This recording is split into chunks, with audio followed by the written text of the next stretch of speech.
जय माता दी भक्तों। चैत्र नवरात्रि की महाअष्टमी और महानवमी का यह पावन पर्व आप सभी के जीवन में खुशियां, शांति और समृद्धि लेकर आए। भक्तों, ये दो दिन केवल व्रत खोलने के नहीं होते, बल्कि मां दुर्गा की अपार शक्ति और कृपा को पाने का सबसे खास समय माने जाते हैं। कहते हैं कि इन दिनों में की गई सच्ची भक्ति पूजा और कन्या पूजन से मां तुरंत प्रसन्न होती हैं और अपने भक्तों के सभी दुख दूर कर देती हैं। अगर आप पूरे श्रद्धा और विश्वास के साथ मां को याद करते हैं तो मां दुर्गा आपके जीवन में सुख, समृद्धि और सफलता के द्वार खोल देती है। इस बार 19 मार्च से शुरू हुए इस पावन पर्व की पूर्णाहुति 27 मार्च को होने जा रहा है। लेकिन इसी बीच एक ऐसी उलझन खड़ी हो गई है जिसने हर भक्त को असमंजस में डाल दिया है। क्या अष्टमी 26 मार्च को है या 27 मार्च को? क्या कन्या पूजन के शुभ मुहूर्त में कोई बड़ा बदलाव हुआ है? सोशल मीडिया और पंचांगों के अलग अलग मतों के बीच आखिर सत्य क्या है? भक्तों, अगर एक छोटी सी चूक हो गई तो आपकी 9 दिनों की कठिन तपस्या और साधना खंडित हो सकती है। शास्त्रों के अनुसार गलत समय पर किया गया कन्या पूजन और व्रत का पारण शुभ फल की जगह दोष का कारण बन सकता है। इसीलिए आज की यह वीडियो उन सभी माताओं और बहनों के लिए संजीवनी के समान है जो पूरी श्रद्धा से मां की भक्ति में लीन है। आज हम दूध का दूध और पानी का पानी करेंगे कि ज्योतिष शास्त्र और हिंदू कैलेंडर के अनुसार सटीक तिथि और सबसे श्रेष्ठ मुहूर्त कौन सा है।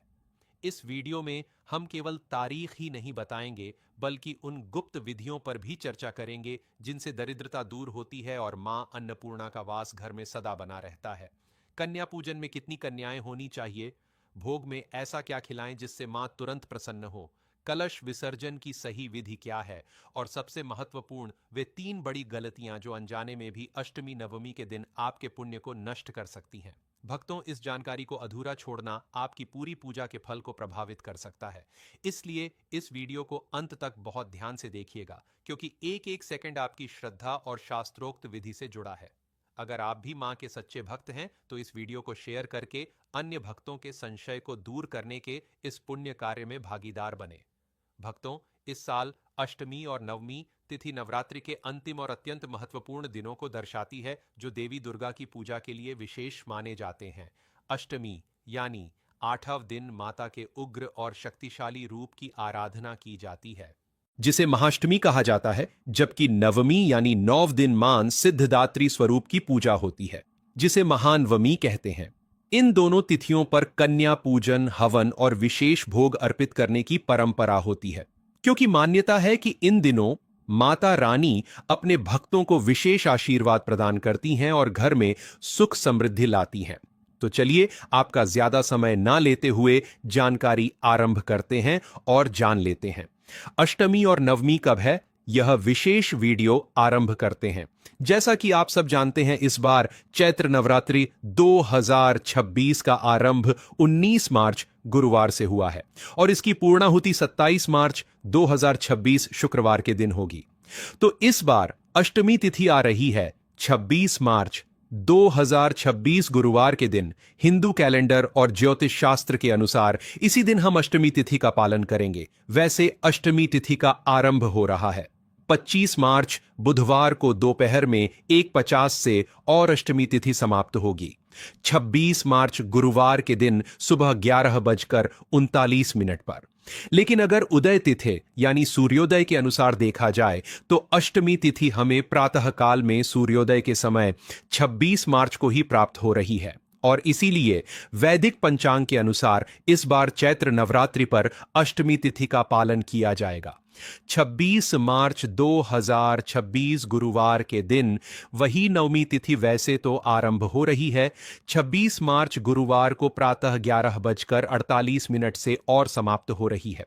27 मार्च शुक्रवार सुबह 10:06 पर, लेकिन सूर्योदय के समय में यह नवमी तिथि हमें सिर्फ 27 मार्च को ही प्राप्त हो रही है और इसीलिए इस बार महानवमी यानी कि नवमी तिथि का पालन किया जाएगा। 27 मार्च 2026 शुक्रवार के दिन इस बार एक और विशेष और दुर्लभ संयोग भी बन रहा है। 26 मार्च गुरुवार को दुर्गा अष्टमी, संधि पूजा, अन्नपूर्णा अष्टमी और रामनवमी चारों एक ही दिन पड़ रही है, और वह इसलिए हो रहा है क्योंकि 26 मार्च को सुबह अष्टमी तिथि व्याप्त है और उसी दिन दोपहर में नवमी तिथि आरंभ हो रही है। इसलिए संधि पूजा का समय हमें प्राप्त हो रहा है। सुबह 11:15 से लेकर 12:03 के बीच में यह 48 मिनट की अवधि है जब अष्टमी तिथि समाप्त हो रही है और नवमी तिथि आरंभ हो रही है। इस संध्या काल में मां चामुंडा ने क्षण और मुंड नामक दैत्यों का वध किया था और इसीलिए इस समय में उनकी विशेष पूजा की जाती है।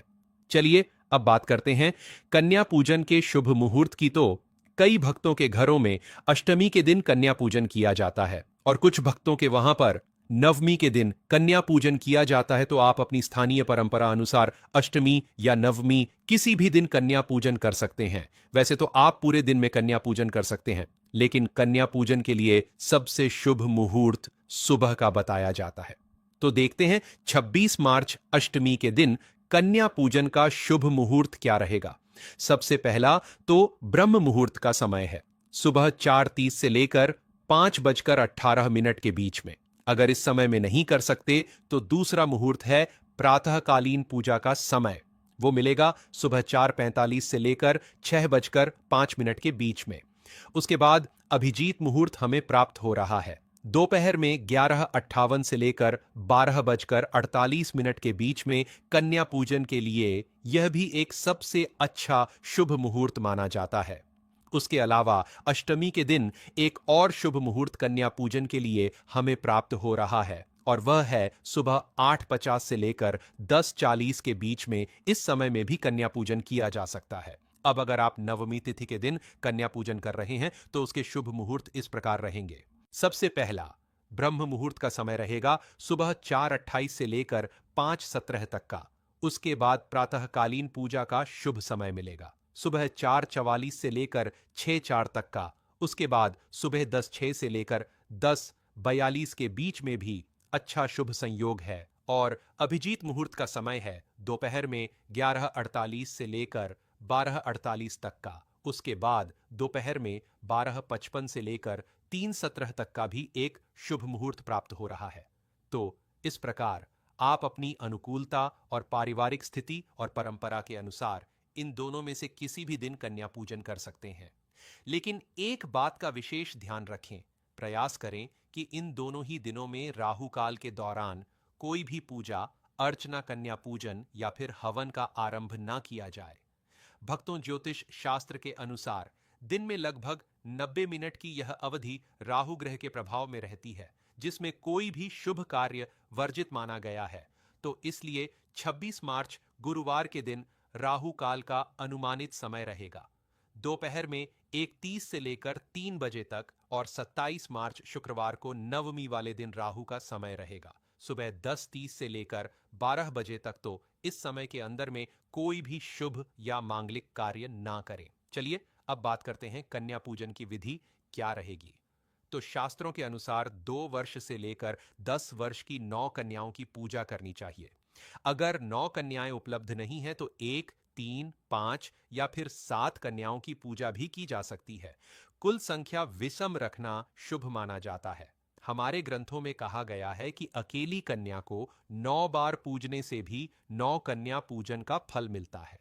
कई परंपराओं में एक बालक, जिसे बाल भैरव कहते हैं, उसे भी भोजन करवाया जाता है। कन्या पूजन के लिए सबसे पहले तो आपको कन्याओं को आमंत्रित करना होगा। आपके घर के आसपास या परिवार में जो 9 कन्याएं हैं जिन्हें आप भोजन करवाना चाहते हैं, उन्हें एक दिन पहले ही आमंत्रित करके आए। फिर कन्या पूजन वाले दिन प्रातःकाल में जब वे आपके घर पर आती हैं तो सबसे पहले स्वच्छ स्थान पर आसन बिछाएं और उन कन्याओं को आदरपूर्वक उस पर बिठाएं। तत्पश्चात उनके चरण धोएं। चरण धोने के बाद उनके मस्तक पर तिलक लगाएं। उन्हें अक्षत, पुष्प और सौभाग्य चिन्ह अर्पित करें। उसके बाद इन कन्याओं को देवी का साक्षात स्वरूप समझते हुए श्रद्धापूर्वक उन्हें भोजन करवाएं। भोजन में पूरी, हलवा, काले चने और खीर का विशेष महत्व बताया जाता है। इसका भोग आप देवी दुर्गा को लगाकर उन्हें अर्पित कर सकते हैं। प्रसाद रूप में भोजन के बाद कन्याओं को यथाशक्ति दक्षिणा, वस्त्र, फल और मिठाई दें। आप उन्हें कुछ उपहार भी दे सकते हैं जिससे वे प्रसन्न हो जाएं।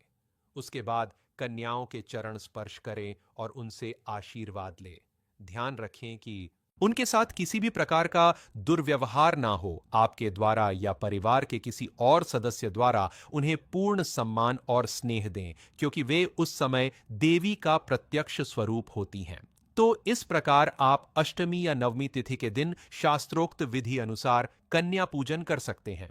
अब नवमी पूजन के अंदर हवन भी किया जाता है, तो इसके क्रम को लेकर कई बार प्रश्न आता है कि पहले यज्ञ या हवन करना चाहिए या पहले कन्या पूजन करना चाहिए। तो परंपरागत विधि में कन्या पूजन पहले किया जाता है और हवन बाद में। पूजा की संपूर्ण विधि इस प्रकार होती है। सबसे पहले देवी का आवाहन किया जाता है, उनका पूजन किया जाता है। उसके बाद कन्याओं को भोजन और दक्षिणा दी जाती है, यानी कन्या पूजन किया जाता है। और फिर अंत में पूर्णाहुति के लिए हवन किया जाता है। ऐसा इसलिए है क्योंकि कन्या पूजन स्वयं में देवी की प्रत्यक्ष पूजा है और उन्हें प्रसन्न करने के बाद हवन में आहुति देना शुभ माना गया है। तो इस प्रकार से आप कन्या पूजन और हवन दोनों कर सकते हैं।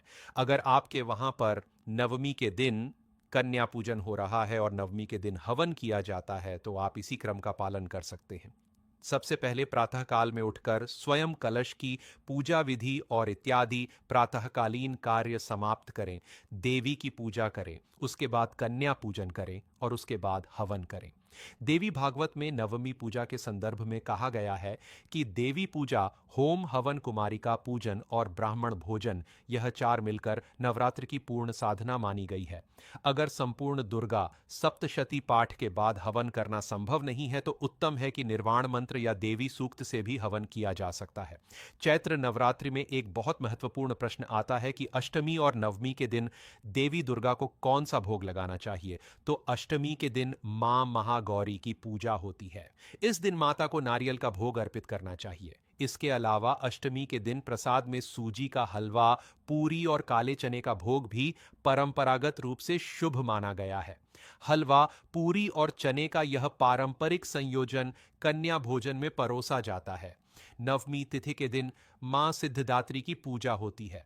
देवी भागवतम में वर्णन आता है कि मां सिद्धदात्री को तिल का भोग अत्यंत प्रिय है और इसके साथ ही नवमी के दिन पूजन के समय खीर पूरी और काले चने की सब्जी का भोग बनाकर देवी को अर्पित किया जाता है और फिर उसे कन्या पूजन में वितरित किया जाता है। अगर आप खीर के अंदर केसर और मेवा डालकर बनाते हैं तो वह भी सबसे अच्छा भोग बनेगा। इस बार नवमी का दिन नवरात्रि पारण करने का भी दिन है और इसीलिए इस दिन का भोग विशेष रूप से श्रद्धापूर्वक तैयार करें। इस बार अष्टमी तिथि पर गुलाबी रंग के वस्त्र धारण करें और नवमी तिथि पर बैंगनी रंग के वस्त्र पहन सकते हैं। चैत्र नवरात्रि का व्रत तभी पूर्ण माना जाता है जब उसका शास्त्रोक्त विधि अनुसार पारण, उद्यापन और कलश विसर्जन किया जाए। तो चलिए बात करते हैं कि नवरात्रि व्रत का पारण कब और कैसे करना चाहिए। तो इस बार नवरात्रि व्रत का पारण 27 मार्च 2026 शुक्रवार के दिन किया जाएगा। वैदिक ग्रंथ के अनुसार नवरात्रि का व्रत प्रतिपदा से नवमी तिथि तक रखना चाहिए और नवमी तिथि जब पूर्ण हो जाए तो उसका पारण कर लेना चाहिए। तो इस बार नवमी तिथि 27 मार्च को सुबह 10:06 पर समाप्त हो रही है और इसीलिए इस समय के बाद इस चैत्र नवरात्रि का पारण किया जाएगा। पारण से पहले देवी को नैवेद्य अर्पित करें, आरती उतारें और फिर स्वयं अन्न जल ग्रहण करें। लेकिन ध्यान रखें, उससे पहले अपनी क्षमता अनुसार सुयोग्य ब्राह्मण या वैष्णव को कुछ ना कुछ दक्षिणा और दान अवश्य दें। कलश विसर्जन जो होता है वह परंपरागत रूप से नवमी पूजन के बाद या फिर दशमी के दिन सुबह किया जाता है। देवी पुराण में वर्णन आता है कि नवरात्रि के दौरान स्थापित कलश का विसर्जन दशमी तिथि को करना शुभ होता है। आप नवमी या दशमी किसी भी दिन अपनी पारिवारिक परंपरा अनुसार कलश विसर्जन कर सकते हैं, लेकिन इस विसर्जन को करने से पहले देवी दुर्गा से क्षमा प्रार्थना करें। कलश के अंदर में जो जल रखा हुआ है उसे घर में चारों दिशाओं में और परिवार के सदस्यों के ऊपर छिड़काव करें और उसके बाद जो जल बच जाता है उसका तुलसी या पीपल के वृक्ष में अर्पण कर सकते हैं। कलश विसर्जन की विस्तृत शास्त्र विधि हम आपके लिए कुछ ही समय में लेकर आएंगे। आइए अब अष्टमी और नवमी से जुड़े हुए कुछ प्रश्नों के उत्तर लेते हैं। आप में से किसी भक्त ने हमें पूछा था कि क्या अष्टमी और नवमी दोनों दिन पूजा की जा सकती है? तो हाँ, कर सकते हैं और कई भक्त करते भी हैं। देवी भागवतम में वर्णन आता है कि अष्टम च नवम च यह पूजत चंडिका सर्वो पुण्य समायुक्त सयाति परम पदम यानी जो अष्टमी और नवमी दोनों दिन चंडिका देवी की पूजा करता है वह समस्त पुण्यों से युक्त होकर परम पद को प्राप्त करता है और इसमें कोई निषेध नहीं है। दूसरा प्रश्न आता है, क्या अष्टमी और नवमी का व्रत रखना आवश्यक है? तो देखिए, अगर आप पूरे नवरात्रि का व्रत रख रहे हैं तो अष्टमी और नवमी को उपवास रखना ही होगा। लेकिन कई भक्त पूरे 9 दिन का व्रत उपवास नहीं रख पाते, तो शास्त्रों की राय है कि कम से कम पहले दिन और अंतिम दिन का व्रत रखना चाहिए। कालिका पुराण में वर्णित है कि जो भक्त नवमी तक निराहार रहकर दशमी को अन्न ग्रहण करते हैं उन्हें अनंत गुना अधिक पुण्य फल प्राप्त होता है। अगर स्वास्थ्य के कारणवश निराहार नहीं रह सकते तो देवी को भोग लगाकर फलाहार भी ले सकते हैं। एक और प्रश्न आया था कि जो पहले और अंतिम दिन का व्रत रखते हैं उन्हें कब व्रत करना चाहिए? तो ऐसे भक्त चैत्र शुक्ल प्रतिपदा यानी कि 19 मार्च 2026 को पहला व्रत रखें और फिर नवमी तिथि यानी 27 मार्च 2026 को अंतिम व्रत रखें। नवमी के व्रत के बाद उसी दिन नवमी तिथि समाप्त होने पर या अगले दिन दशमी को प्रातः में पारण कर सकते हैं। एक और प्रश्न कई बार आता है और पूछते हैं, भक्तगण की क्या अष्टमी और नवमी की रात में जागरण करना जरूरी है? तो शारदीय नवरात्रि में जागरण की परंपरा अधिक प्रचलित होती है, लेकिन चैत्र नवरात्रि में भी अगर आप जागरण करना चाहते हैं तो कर सकते हैं। यह अत्यंत आवश्यक नहीं है। जागरण में देवी की भक्ति, भजन, कीर्तन, उनके मंत्र जाप और दुर्गा सप्तशती का पाठ किया जा सकता है। यह अनिवार्य नहीं है लेकिन शुभ अवश्य माना जाता है। तो चलिए अब बात कर लेते हैं कि कन्या पूजन और अष्टमी में किन चीजों की सावधानी रखना चाहिए। जाने अजाने में कुछ गलतियां ऐसी हो जाती हैं जिससे व्रत का कोई फल प्राप्त नहीं होता है। कहने का मतलब कि व्रत खंडित हो जाता है। इसलिए आज हम आपको बिल्कुल विस्तार से बताने वाले हैं। बिल्कुल ध्यानपूर्वक सुनना है। लेकिन भक्तों, अभी तक आपने वीडियो को लाइक नहीं किया है तो एक लाइक जरूर कीजिएगा ताकि आपकी पुकार सीधे मां नव दुर्गा तक पहुंच सके। नवरात्रि के अष्टमी और नवमी पर होने वाला कन्या पूजन बहुत ही पवित्र और श्रद्धा का कार्य माना जाता है। इसलिए इसमें कुछ खास सावधानियों का ध्यान रखना बेहद जरूरी होता है। सबसे पहले कन्याओं को घर बुलाने से पहले स्थान की अच्छी तरह साफ सफाई कर ले और स्वयं भी शुद्ध एवं स्वच्छ वस्त्र पहने। कन्याओं का सम्मान पूर्वक स्वागत करें। उन्हें कभी भी अपमानजनक शब्द या व्यवहार न दें क्योंकि उन्हें मां दुर्गा का स्वरूप माना जाता है। पूजन के समय जल्दबाजी या दिखावा बिल्कुल ना करें। पूरे मन और श्रद्धा से उनके चरण धोकर तिलक लगाकर और भोजन कराएं। भोजन में सात्विक और शुद्ध चीजें ही परोसें, जैसे पूरी, हलवा, चने आदि, और ध्यान रखें कि भोजन बासी या अधूरा ना हो। कन्याओं को खाली हाथ ना जाने दें। उन्हें दक्षिणा या उपहार अवश्य दें। सबसे बड़ी गलती यह होती है कि लोग केवल औपचारिकता निभाते हैं। इसीलिए सच्चे भाव, श्रद्धा और सम्मान के साथ यह पूजन करें। तभी माता रानी की कृपा प्राप्त होती है और घर में सुख समृद्धि आती है।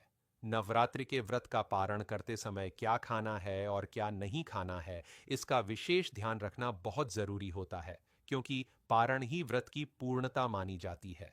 पारण हमेशा सात्विक और हल्के भोजन से करना चाहिए, जैसे फल, खिचड़ी, साबूदाना, कुत्तू या सिंघाड़े के आटे की पूरी, हलवा आदि, ताकि शरीर पर अचानक भारी भोजन का असर ना पड़े।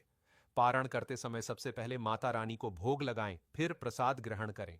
ध्यान रखें कि व्रत खोलते ही तली भुनी, ज्यादा मसालेदार, लहसुन प्याज युक्त मांसाहारी भोजन बिल्कुल ना करें, क्योंकि इससे व्रत का पुण्य कम हो सकता है और स्वास्थ्य पर भी बुरा प्रभाव पड़ सकता है। साथ ही शराब या किसी भी प्रकार के नशे से दूर रहे। पारण के दिन संयम, श्रद्धा और शुद्धता बनाए रखना ही सबसे महत्वपूर्ण होता है। तभी व्रत का पूरा फल प्राप्त होता है और जीवन में सुख शांति बनी रहती है। नवरात्रि की अष्टमी और नवमी तिथि के समापन पर भक्तों को पूरी श्रद्धा और विधि विधान के साथ माता रानी का पूजन पूर्ण करना चाहिए। इन दिनों कन्या पूजन, हवन और भोग अर्पित करने के बाद अंत में माता रानी से अपनी पूजा में हुई भूलचक के लिए क्षमा मांगे और उनके चरणों में कृतज्ञता व्यक्त करें। यदि आपने घर में कलश स्थापना या माता की प्रतिमा स्थापित की है तो नवमी या दशमी के दिन विधिपूर्वक उनका विसर्जन करें। कलश का जल घर में तुलसी या किसी पवित्र स्थान पर अर्पित करें और जवारे को बहते जल में प्रवाहित करें या किसी स्वच्छ स्थान पर छोड़ दें। प्रतिमा हो तो उसे सम्मानपूर्वक नदी या तालाब में विसर्जित करें या पर्यावरण का ध्यान रखते हुए घर पर ही प्रतीकात्मक विसर्जन करें। अंत में माता रानी से प्रार्थना करें कि वे आपके घर में सुख, शांति, समृद्धि और सकारात्मक ऊर्जा बनाए रखें और अगले वर्ष पुनः आने का आशीर्वाद दें। इसी के साथ नवरात्रि का समापन शुभ और मंगलमय माना जाता है। भक्तों, नवरात्रि की अष्टमी और नवमी तिथि का विशेष महत्व बताया गया है और जो भी श्रद्धालु इन पावन दिनों में सच्चे मन, नियम और भक्ति के साथ व्रत पूजन, कन्या पूजन और हवन करते हैं, उन्हें माता रानी की असीम कृपा प्राप्त होती है। मान्यता है कि इन दिनों की गई पूजा से जीवन की बड़ी से बड़ी बाधाएं दूर होती हैं। घर में धन धान्य, सुख